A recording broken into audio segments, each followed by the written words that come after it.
সুপ্রিয় দর্শক, আসসালামু আলাইকুম।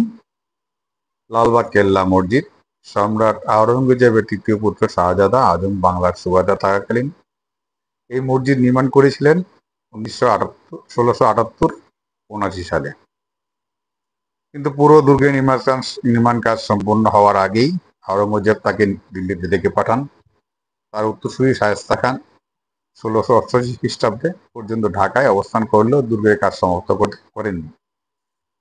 1684 সালে শায়েস্তা খানের কন্যা বিবি পরী খানে মারা গেলে দুর্গটিকে তিনি অপায় হিসেবে বিবেচনা করে নির্মাণ কাজ বন্ধ করে দেন। অবশ্য তার আগেই মসজিদের নির্মাণ কাজ শেষ হয়ে যায়। সুপ্রিয় বন্ধু দর্শক, ভিডিওটি ভালো লাগলে অবশ্যই লাইক করুন, শেয়ার করুন। আসসালামু আলাইকুম ওয়া রাহমাতুল্লাহি ওয়া বারাকাতুহু।